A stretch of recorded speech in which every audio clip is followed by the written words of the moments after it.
so crooked. Oh, stressing me out. Crooked. Hi everyone. So, breakdown. There was an astrological sign about Abram's birth. Every single male firstborn in the kingdom was murdered to get rid of this one child. Sacrificed an entirely different child. 75 years old, Abram was instructed by God to take a wooden stick and destroy the idols of his father. In his father's house, they cannot do that. They are just wood and metal. They're not alive. After this, Abram left Babylon. They're heading into Egypt for the first time. Abram knows that his wife is beautiful and to instead claim to be his sister. The Pharaoh buys Sarai from Abram.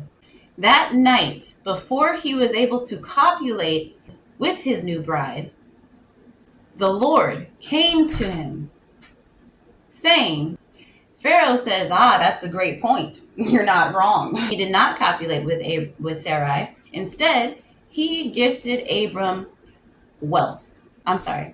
Yes, Abram and Sarai are now 90 years old. Angel comes from God. I believe it was Gabriel, but I could be wrong. They will have a child. And this child will be the beginning of a nation. Literally out loud at this angel, because she does not believe this. To fulfill her wifely duty without really trust, gives Abram her servant. The one insecurity she had through all these years is she's never had the baby. Ishmael. She's starting to realize that this might be the heir to the throne. You're my servant, not Abram. Hagar's in the desert. And guess who comes to talk to her? God. A nation. And many generations will come from him. Go back to that house. Take care of your son. Sarai becomes Sarah because she conceives of Isaac. Abram becomes Abraham. Now Isaac is the second born, the one that was promised to them, the one that they've been waiting for. What does God have Abraham do? Kill him. He was the one that had the inherited right, was not the promised child. By telling him to kill his son, it came about because I said it would. It can be taken away to show me that you will do it. God knows your heart, but he needs to see you in action. The father of these nations. The promise are following the living God. Isaac doesn't know what's going on. He's 12, 13, his damn self at this point.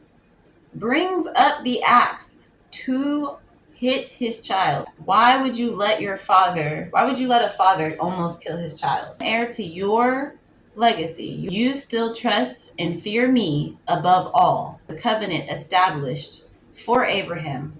Now Ishmael and Isaac are brothers, inheriting the riches or the promises given to the firstborn son. Fast forwarding a little bit, is Jacob and Esau, the twins. So the story goes, the inheritance of the older brother ending up going to the younger brother. Jacob was supposed to be born first. In the womb, grabbed Jacob. He was in the wilderness and starving. He gave it up in order to eat the soup. The inheritance that was supposed to go to Esau is now in Jacob. Where does Esau go? He actually heads to Ishmael. Ishmael is Esau and Jacob's uncle, and that's where his lineage goes to. Jacob was eventually renamed Israel, of 12 nations of the lineage that eventually led to the birth of Jesus Christ. We've heard of the lost 12 tribes of Israel.